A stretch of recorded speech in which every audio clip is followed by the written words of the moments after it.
So, all right, so that was our first big section. Now we're going to jump into the one that you should be well, not the most excited about, but very excited about, because all three of these are straight fire nuggets. So we're going to go into now talking about absentee owners, okay? So with absentee owners, I know you guys are probably hearing it a lot, and you're going, I should be doing it. I've heard about this bucket. I don't understand it pretty much. Everybody's telling me to do it. So let's break down, what is an absentee owner? So somebody jump off of mute and tell me, what is an absentee owner? We can't move on. Go ahead. You said, Jeff, you said landlord? Yeah, landlord, somebody who owns investment property. Somebody that owns investment properties. Okay, excellent. Any other definition of an absentee owner? Second homeowners in the mountains that aren't here very often. Yep. I love it. Yep, they own a second property. Yeah, if you own a second or third or fifth property, probably a higher likelihood that when things get tough or something happens in your life, usually that property is going to get sold first because you don't live in it full time, right? So that's the excellent part about an absentee owner. So if I'm an absentee owner, I could be someone that owns a rental property and I could literally live next door. I'm not in that property, I'm an absentee owner. I could be an absentee owner if I live out of state and I have 17 rentals here. I could be an absentee owner if I own several vacation properties. So the first thing is making sure that we identify what is an absentee owner. And then second, in this strategy that I'm going to release to you today is, how do we maximize the efficiency of working with absentee owners to produce listings from them? Okay, so that's what we're going to cover. So let's go back to just real quick. Why do we think that few agents go after absentee owners? What's the hurdle? The tenants. The tenants. Tenants are a nightmare to deal with. They're the worst. I don't want to deal with a tenant on an occupied property. Okay, guys, great point, Landon. Give me another one. Why don't we want to deal with absentee owners? Or do we think that we don't want to deal with absentee owners? The cost of repairs. The cost. Yeah, the cost of repairs. What else? They're hard to reach. They're hard to reach. I love it. They are hard to reach. Excellent. So we're going to come in and talk about a couple of these topics. So let's start out with they're hard to reach. We'll kind of reverse it here. So they're hard to reach. So I'm going to give you some easy to understand sources to make this very simple for you to do this, okay? So listingsource.com is the #1 easiest, fastest way to source this info that we can possibly have, right? Can you repeat that? Listsource.com. Okay. Now, in addition, I'm going to teach you a paid way and a free way, because that's what I always do, right? Paid is going to be faster, but the free way is going to take a little bit more work. Can you access all absentee owners right now in your MLS?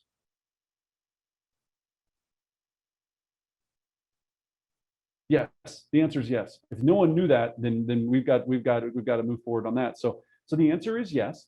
So if you're doing it for free, all you're going to do is go to Realist Tax, right? I can send out a video. There's a 9-minute video that breaks this down, and it's very simple. It depends on what kind of MLS you have. I know every MLS is different, but almost all of the MLSs have some sort of functioning. If yours doesn't, tell them to get it, where you can be able to pull a list of every owner whose mailing address is different than their home address, their tax address, right? And that's all we're really identifying. Once we scrub that list, then we can find everyone that's an out-of-state or absentee owner. Now, you can go to listsource.com or they can do it for you. And I think it's something like, for like 15,000, it's like $300. And they'll give you every piece of information on earth about that person, including if it's owned in an LLC, a trust. They'll try to track the data. That's the first piece. So here's why this bucket is so valuable. 99% of the agents won't do that first step. They just won't even do it because they either don't want to spend the time to learn how to do it. They don't want to try to bumble through it for 3 hours. The first time you do this, is it going to be a pain in the butt? Yes, it's going to be. It's just going to be. The second time you do it, it'll get smarter, faster, easier. Okay, so the first thing we have to identify is, who are we going to send to? So picking our list. The second thing we have to do, now that we've got the data, and again, for all of you that are wondering, and I said that a lot, way too fast, if you can't figure it out, Go to YouTube, go how to find absentee owner information. There's 19,000 videos on it. I looked this morning. 19,000 videos on how to do this. So there's no excuse. Everyone's giving it to you for free. It's there, okay? Or sorry, listsource.com. Thanks, Anna. I was just, what did I say, listing source? I don't know, something like that. So, okay. So now we've identified that we have the addresses. The second thing we have to decide upon is now, how am I going to get their phone number and email address?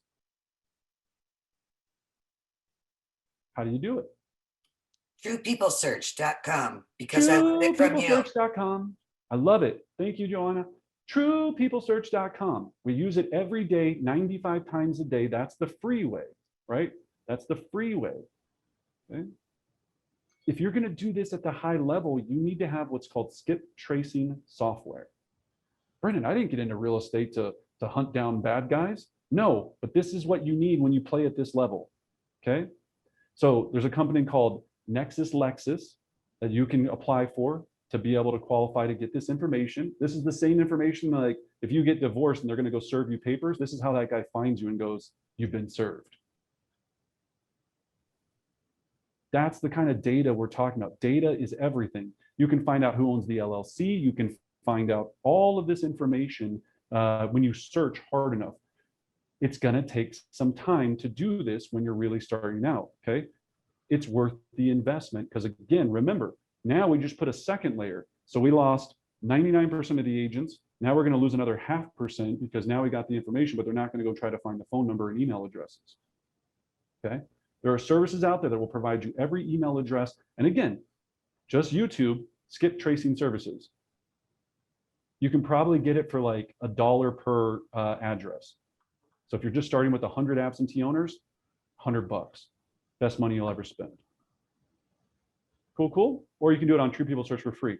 So now I've got data, I've got phone numbers. Next, third piece of this is, what do I do next? What do I say? And what do I send? Okay. So if I'm a landlord, what's my possible pain points? Tenants. Tenants, yes. Well, that's a big one. Yes, yes. If I'm a landlord, I hate my tenants. Okay, but what is it about the tenants that makes it tough to be a landlord? Non-payment of rent. Oh, non-payment of rent. These late renting mother suckers, right? Late payment of rent drives me nuts. What's another one? Repair. Maintenance. Repairs. The government stepping in and telling me I can't evict people out of a property that I own, right? I'm not saying it's a good or bad thing. Don't get all political on me. Just saying it's a thing, okay? So we are going to design our marketing around pain points that are going to call the attention to the landlord that over time they're going to go, I'm tired of feeling this pain. Holly, take my pain away. Carrie, take my pain away. Coral, take my pain away. Right? That's what they want over time. So our messages, and again, Brendan's not smart. He just steals from the others and uses their stuff. Go to YouTube and go best marketing pieces for absentee owners. That's what I did. And I found thousands of interesting things that we have already incorporated that are phenomenal, or that we've been doing for a while. Okay. I don't have an hour to give you marketing pieces piece by piece. I'm here to inspire you to have the idea to go do this because it's there to be done. And I'm going to drop a fire nugget on you here in just a second. Okay. So now the next thing, now that I've identified, okay, cool marketing, one of the marketing pieces we were talking about this morning, it was called TTL. Toilets, tenants, and what was the third one? Does anybody know the third? Taxes. No, TTL, toilets, tenants, and late payments. That's what the L was, right? So your postcard says, tired of TTL, big question mark on it, right? And then on the back, it says toilets, tenants, and late payments getting you down. Let me take this away. Let me take the pain away. Call me. I mean, don't quote me on that. It's a better postcard than what I just said, but you get the gist, right? It's a better postcard than that, okay? If I do one mailer to the absentee owner list, am I going to get a huge response? No, I'm not. So this is a 4-prong approach. It is direct mail. It is sly broadcast. So I'm going to leave an automated voicemail bypassing the tenant's cell phone, or bypass them answering the phone. That'll drop right to their voicemail. That message is going to be this. And remember, anything I tell you is probably illegal, so check with your managing broker at all times, okay? I'm just telling you what I do, and don't turn me in because I'll deny it anyway. But I'm just telling you what people are doing out there, okay? So I'm going to, that message is going to say, yeah, hey, this is Brendan. Hey, I have I'd like to make a cash offer on your property. I'd like to make a cash offer on your property. Can you give me a quick call back? That's it. That's the message. Don't say you're a real estate agent. Don't say that you can't make your rent, so you need to get a listing. Don't say anything. Just trying to make sure that they call you back. That's the whole goal of this strategy. Okay.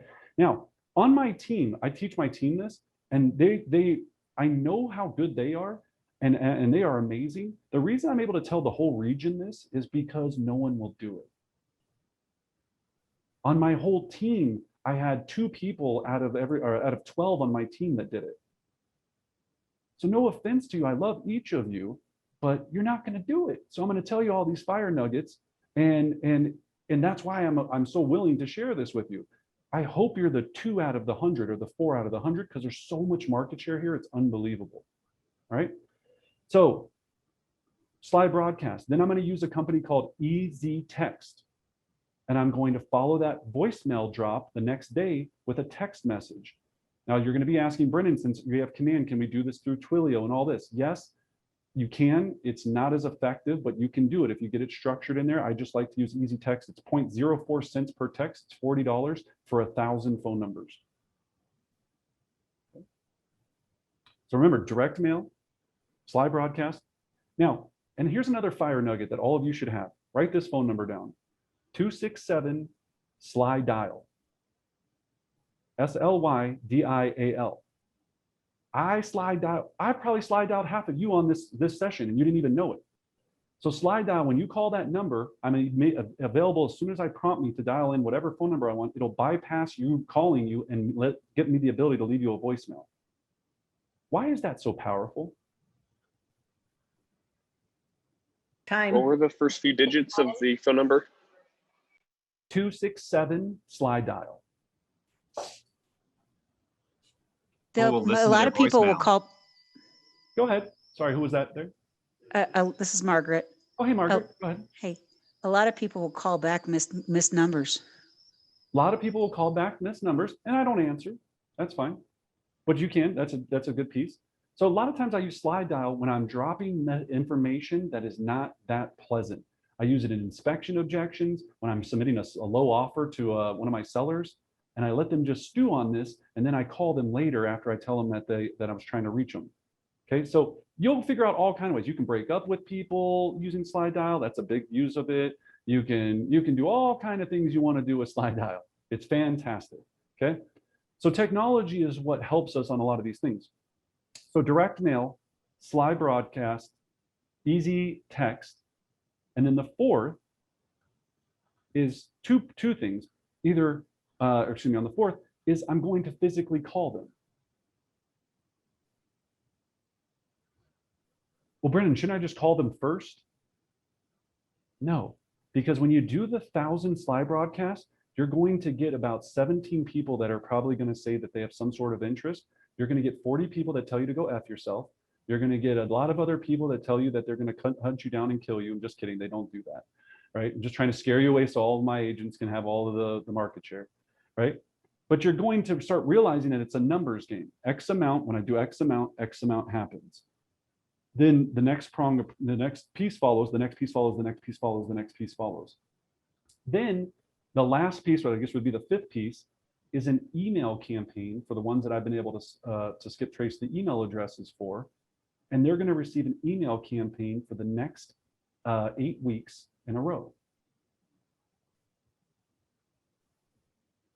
Now, you can keep them on an email campaign for the rest of their lives, like a month. Like imagine if you just every month sent this absentee owner list all of the information about either how to buy more investment properties. Because remember, they could also be active investors. They're not just sellers. So you can frame this around, great. So, everything about how to be an investor, good or bad, we can solve in these emails. All right. So it's a huge, huge piece. Now, the script is just as important when we come to an absentee owner, because this is where I see a lot of people fall and they don't know what to say and how to say it. So I'm going to share this script before we get our next guest on here. And again, brendanbartic.com if you want to download all these for free. So here's our absentee owner call script. Anna, will you be my role play partner? Yes, you got All it. right. All right. So I just skipped traced Anna, or I used truepeoplesearch.com. She owns a rental property in Aurora. She lives in Wyoming. And here's the call. So ring, ring. Hello? Yeah. Hey, I was looking for Anna. Yeah, this is her. Hey, Anna, my name is Brendan Bartic with XYZ Real Estate Company. Hey, I'm calling about your property on 123 Elm Street. And Anna, I work with a lot of buyers in the area, and I wanted to see if you had any interest in selling that property. No, I appreciate the call, but I don't think I'm interested right now. No, that's awesome. Well, fantastic. Is it currently rented? Yeah, we do have a tenant. Oh, okay. And if it was the perfect situation, how much would you sell it for? I'd have to at least see 600,000 on the table to even consider it. 600,000. And if I were able to get you 600,000, when would you like to have the property sold? I mean, I guess, the lease is up for our tenants in 6 months, so maybe it would be worth considering after that, but I'm not interested. Okay, I appreciate that. So again, if no, all right, so if no, then we're going to go down below, but let's just pretend on this that you were, right? Okay, I am Okay, interested. and then we'll Got go it. to no after that. We always Okay. want to stay positive first, and then we'll go to all the no's, just to finish out the script. Sure. So, so whatever they say, great. So the next step would just be for us to meet at the property. I've got availability today at 4 or tomorrow at 1. Now you're out of state, right? Mhm. So she's out of state. Okay, well, great. If she's out of state, well, then what's the best way for me to view the property? I have availability today at 4, tomorrow at 1. And they're going to tell you, here's my tenant. I'll tell you all the stuff about how to deal with tenants and make this great. They're going to give you tenants information, all this fun stuff, right? So when we look at that, that's what we're going to be utilizing there, is getting the tenants info. Now, if they say no and they're just like, I have no interest. Okay, I can appreciate that. Even if it wasn't a cash offer over market value. I'd be willing to consider it, but like I said, I'd have to see at least 600,000 before I'd even consider. Okay, and if she says no again, let's just hypothetically say, well, I can appreciate that. And would you be interested in buying any other additional investment opportunities? No, one's enough. It's a nightmare. Okay, all right. And so then it all of this script bases off of whether they say yes or no, and then giving them options, right? So how long have you owned the property? I'm curious, did you happen to purchase it in the area? I sent out a quarterly market report, and it's just talking points that when you're doing this, and of course you have to practice it, it makes it a very smooth conversation as we go through it. So absentee owner scripts are very important, and when you're doing this, to just make that process smooth. But the easiest thing, if you just wanted to start tomorrow, call them and just say, I have a buyer for your property. Would you like to sell it? If you don't have a buyer, I say this all the time, I'll buy the property. Okay. You always have a friend in the diamond business. His name is Brendan. He's here to buy properties. Let me know. I got you. Okay. So that, all right.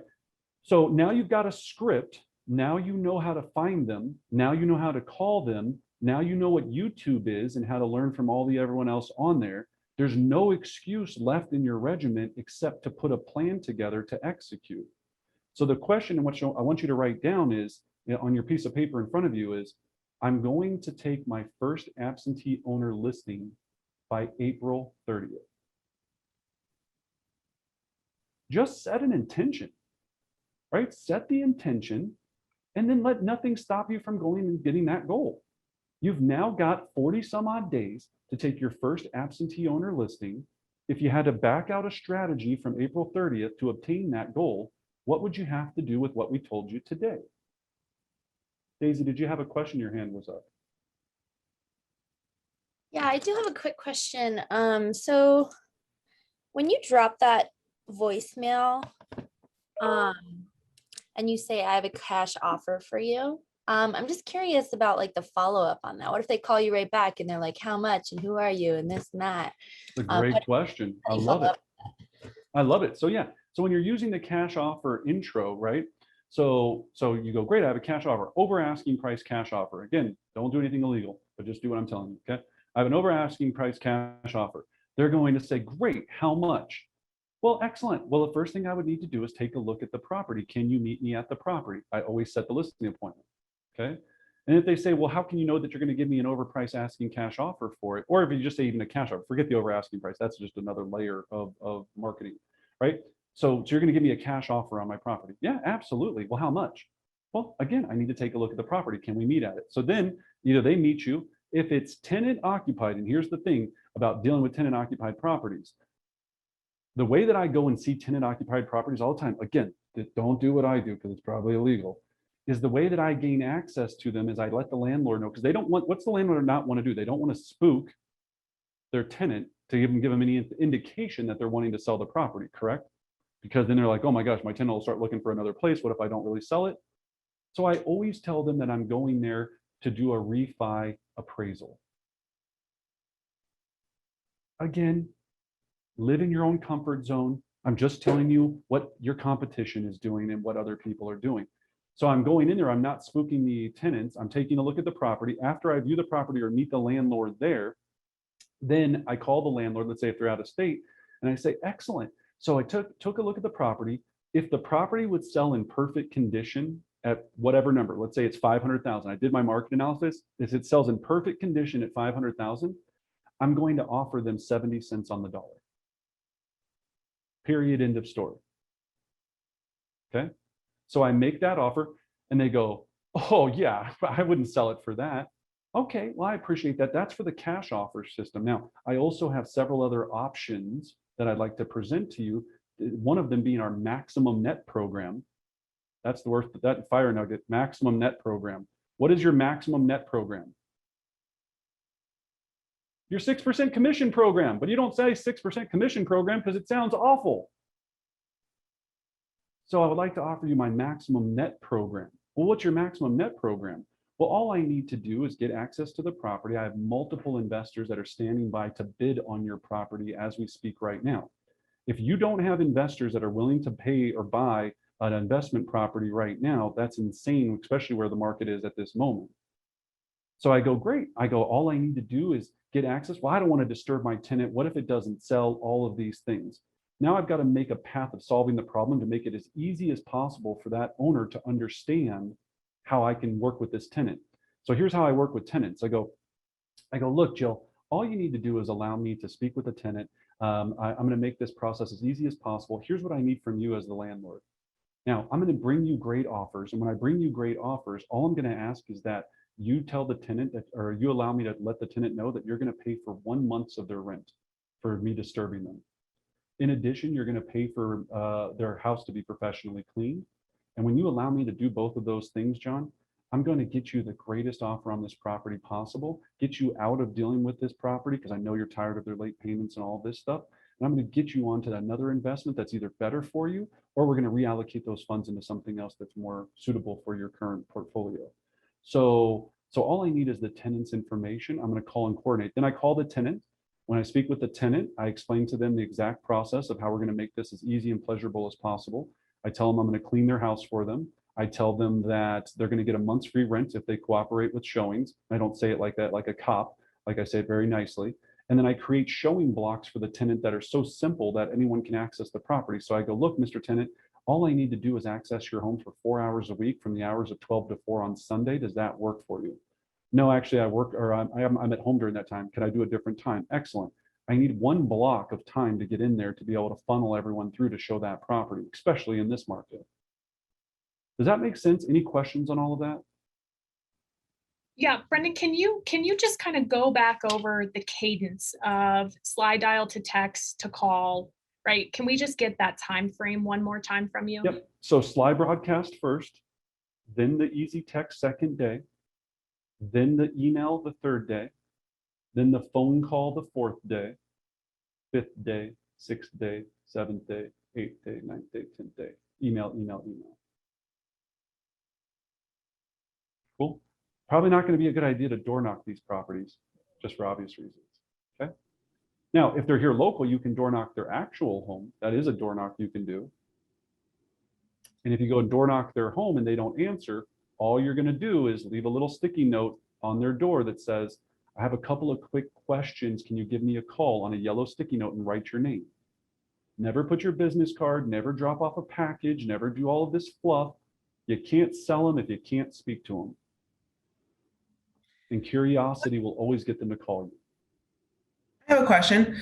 What if the lease, we were right in the middle of the tenant's lease? Do you still try to move forward with putting the property on the market? Yeah, Michelle, absolutely. 100% all the time. And the way that we do this is with a lease estoppel. So again, what I'm pitching to the landlord is we have people that want to buy the property with tenants in place right now. Now, that is true. And then the second part of that is, as we start marketing the property, if the new landlord takes over, they have to honor that previous lease that's already in place until the end of that execution. At that point, then they can renegotiate with the tenant, kick them out, bulldoze the house, burn it for all they care. They can do whatever they want, but they have to honor that lease for the next however many months. So think about it right now. As hard as our market is, would you have a buyer that's living with mom that would want to buy a tenant-owned property, become the landlord for 6 months, let these guys get out, and then move in themselves? Heck yeah, I see some head shaking there. Absolutely, you do. Right? I've got 15 buyers that just with our team alone that would be more than happy to take on that situation. So if there's no inventory, we have to create inventory, right? This is where we create inventory. What happens on March 31st that's such a big impact on this market? Nobody watches the news. Nobody knows. Spring break. Spring break. Did somebody say spring break? I love it. I love it.